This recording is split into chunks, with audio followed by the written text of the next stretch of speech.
8 दिसंबर 2020 चार दोस्तों का ग्रुप एग्जाम खत्म कर दिल्ली से मनाली के लिए निकलता है। मनाली ट्रिप का एक स्पेशल रीजन ये भी था कि इनमें से रिया का बर्थडे सेलिब्रेट करना। हैप्पी बर्थडे रिया।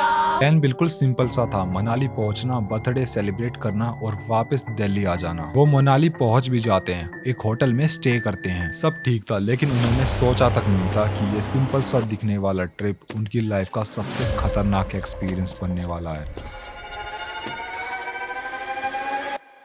उस होटल में और इस पूरी हॉन्टेड ट्रिप में जो कुछ भी हुआ उसे सुनकर आप शायद कहीं जाने का प्लान कैंसिल कर दो। रोहन लेकिन ये वीडियो शुरू करने से पहले ऐसी रियल हॉरर और मिस्टीरियस वीडियो को देखने के लिए सब्सक्राइब कर दीजिए फियर रूम 6 को।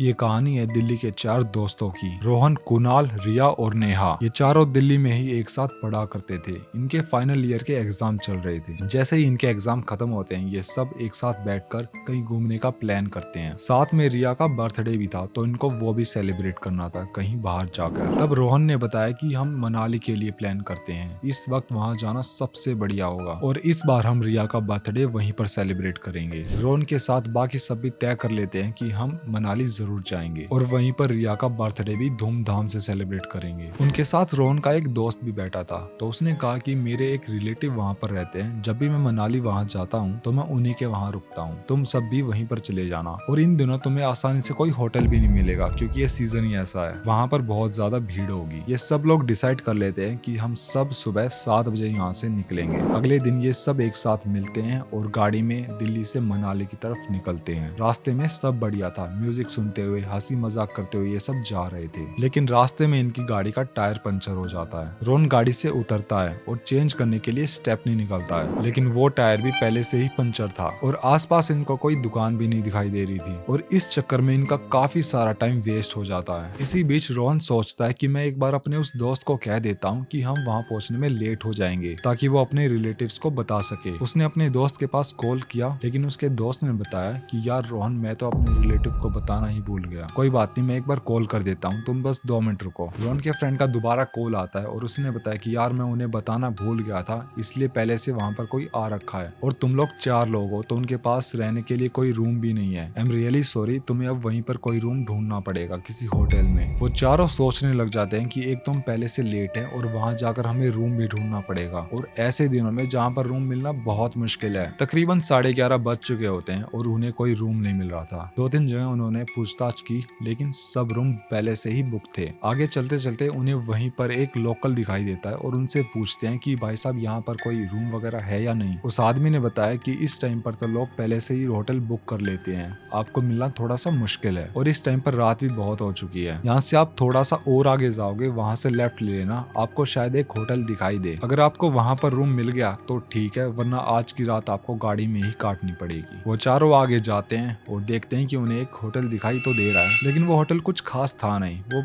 पुराना सा टूटा फूटा सा होटल था। लेकिन क्या करें, और कोई होटल मिल नहीं रहा था, तो उन्होंने सोचा कि इसी से काम चला लेते हैं। नेहा ने कहा कि बस इस होटल में रूम मिल जाए, वरना इस गाड़ी में तो मैं आज नहीं सो सकती, क्योंकि इतने लंबे रास्ते में वो पहले से ही काफी ज्यादा थक चुके थे। वो चारों होटल के अंदर जाते हैं और देखते हैं कि रिसेप्शन पे कोई था ही नहीं। वो सब इधर उधर आवाज लगाते हैं तो एक रिसेप्शनिस्ट निकल कर आती है कि हाँ जी सर, आपको क्या चाहिए। रोहन ने रूम की बात की, लेकिन रिसेप्शनिस्ट ने साफ मना कर दिया कि सर, हमारे पास रूम अवेलेबल नहीं है। उन चारों ने बहुत ज्यादा रिक्वेस्ट की, आप चाहो तो डबल प्राइस ले लो, चाहो तो हमें बस एक ही रूम दे दो, हम उसी में एडजस्ट कर लेंगे। लेकिन रिसेप्शनिस्ट ने साफ मना कर दिया कि सर, हमारे पास एक भी रूम अवेलेबल नहीं है। तब वो चारों निराश होकर वहाँ से जा ही रहे थे कि तभी अंदर से एक आदमी निकल कर आता है और वो उस होटल का ओनर था। उस ओनर ने बताया कि सर, हमारे पास एक रूम अवेलेबल है, आप उसमें रह सकते हैं, लेकिन उसका डबल चार्जेस लगेंगे। पर वो रिसेप्शनिस्ट मना करते हैं कि सर, हमारे पास एक भी रूम नहीं है, आप क्यों कह रहे हो इनको। उस आदमी ने कहा कि हमारे पास जो फर्स्ट फ्लोर पर 47 रूम नंबर है, आप इन्हें वो दे दो। वो रिसेप्शनिस्ट उस रूम के बारे में कुछ कहने लगती है, लेकिन उसका ओनर उसे मना कर देता है कि रुको, मैं बात कर रहा हूँ। वो रिसेप्शनिस्ट उन्हें वो रूम देने से थोड़ा सा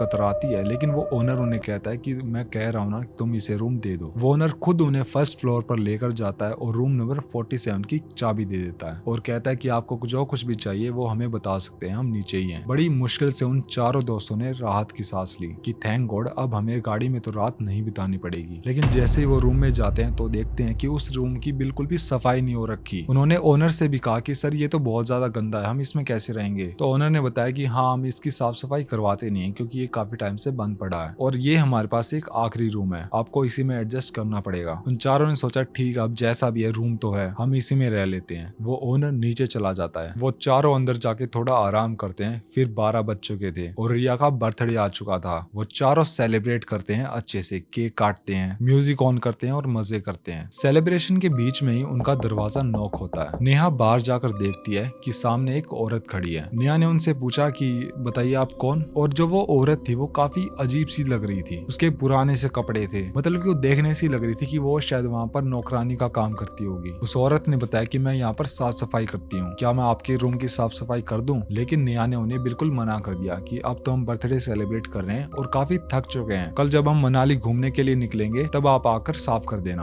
और वो औरत वहाँ से चली जाती है। रात के 2 बजे तक उन्होंने बिल्कुल खूब नाच गाना किया। उसके बाद वो काफी थक चुके थे। रूम में उनके पास 2 बेड थे, नेहा और रिया एक बेड पर और कुणाल और रोहन एक बेड पर। ये सब सो जाते हैं। इन्होंने सोने के लिए बस लाइट बंद ही की थी, तभी इनका दरवाजा दोबारा नॉक होता है। ये चारों सोचते हैं कि इस टाइम पर कौन होगा। रोहन जाकर दरवाजा खोलता है और देखता है वहाँ पर एक औरत खड़ी थी। नेहा भी उसे देखती है और सोचते है कि ये औरत फिर से आ गई। और वो औरत फिर से उनसे बस यही बात करती है कि मैं यहाँ पर साफ सफाई करती हूँ, क्या आपके रूम की साफ सफाई कर दूं? रोहन ने बिल्कुल मना कर दिया कि आप सुबह आना, अब हम सो रहे हैं। और वो औरत वहाँ से चली जाती है। नेहा ने उन सबको बताया भी ये पहले भी आई थी और साफ सफाई की बात कर रही थी। और जब ये सब सोने लग जाते हैं तो नेहा इनसे कहती है कि तुम सबने एक बात नोटिस की, इस पूरे फ्लोर पर सिर्फ एक ही रूम है और कोई भी इस फ्लोर पर आता जाता भी नहीं है, ना ही कोई स्टाफ का बंदा या कोई और, कोई भी नहीं, सिर्फ हम ही चारों हैं इस फ्लोर पर। और वो औरत रिया ने भी कहा कि हाँ ये बात तो मैंने भी नोटिस की है कि इस फ्लोर पर सिर्फ एक ही रूम है और वो रिसेप्शनिस्ट ये रूम हमें देने से मना कर रही थी, लेकिन ओनर की बात मानकर उसने ये रूम हमें दिया है, कहीं कुछ गड़बड़ तो नहीं है इस रूम में। फिर कुणाल उनसे कहता है कि इस रूम की साफ सफाई नहीं करवा रखी थी, शायद इसीलिए वो हमें ये रूम ना देना चाहती हो। इस बात को वो सब इग्नोर कर देते हैं और सो जाते हैं आराम से। रात के करीब 2:30 बजे के आसपास रिया की नींद खुलती है और वो वॉशरूम जाने के लिए उठती है। वो वॉशरूम में जाती है और वॉशरूम में जाकर अचानक जोर से चिल्लाती है। रोहन, कुणाल और नेहा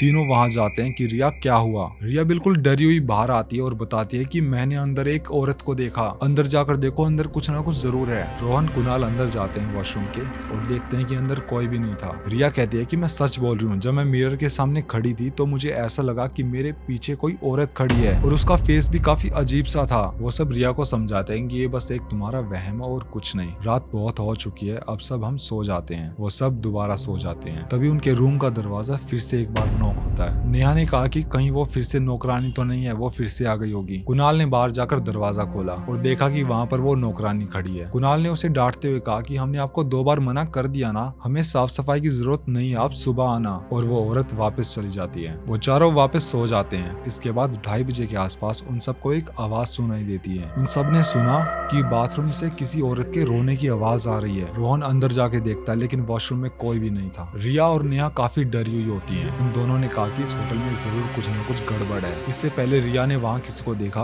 और अब हम सब ने किसी के रोने की आवाज सुनी और ये बिल्कुल भी वहम नहीं हो सकता। पर रोहन इस बात पे बिल्कुल भी यकीन नहीं करता। उसने कहा कि हम सब ने बियर पी रखी है, शायद इस वजह से हमें ऐसा लग रहा हो। इसके बाद कुणाल बताता है कि मैंने अभी अभी एक सपना देखा जिसमें वो नौकरानी मेरी छाती पर बैठकर मुझे मारने की कोशिश कर रही थी। फिर अचानक से उनका दरवाजा एक बार फिर नॉक होता है। रोहन दरवाजा खोलने के लिए जाता है लेकिन नेहा उसे रोक देती है। उसने कहा कि हम सबको बहुत डर लग रहा है और इस होटल में जरूर कुछ गड़बड़ है, हम रिसेप्शन के पास कॉल करते हैं, तुम बस बाहर मत जाना। थोड़ी देर बाद वो दरवाजा भी नॉक होना बंद हो जाता है। नेहा ने रिसेप्शन पे कॉल किया लेकिन किसी ने फोन ही नहीं उठाया। तब रोहन और कुणाल ने कहा कि हम खुद नीचे जाते हैं और उस औरत के बारे में कंप्लेंट करते हैं कि वो हमें रात को परेशान ना करे। वो चारों नीचे जाते हैं। वो ओनर और रिसेप्शनिस्ट वहीं पर थे। रोहन ने उनसे पूछा कि आपके होटल में ये सब क्या हो रहा है, वो औरत हमें क्यों बार बार परेशान कर रही है। रिसेप्शनिस्ट ने पूछा कि कौन सी औरत, आप किसकी बात कर रहे हो। उन चारों ने बताया कि आपके होटल की नौकरानी बार बार हमें परेशान कर रही है, बार बार दरवाजा नॉक करती है और कहती है कि मैं आपके रूम की सफाई कर देती हूँ। हमने उसे मना भी किया लेकिन वो बार बार आ जाती है। वो रिसेप्शनिस्ट और वो ओनर एक दूसरे को देख रहे थे।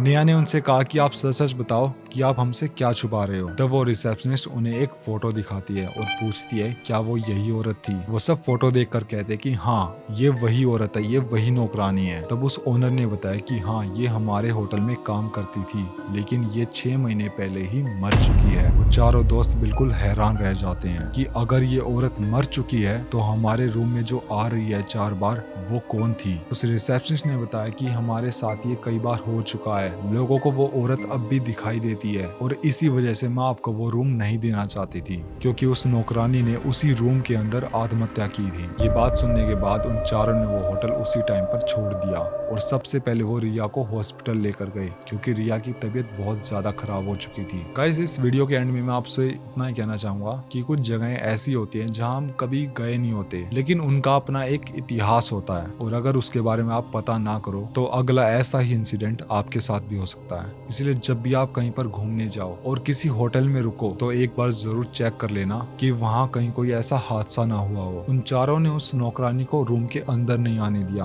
अगर वो आने देते तो हो सकता है वो लोग जिंदा ना लौटते। And my name is Anshu दैया। मिलते हैं एक ऐसी ही रियल हॉरर वीडियो में, तब तक के लिए शुक्रिया।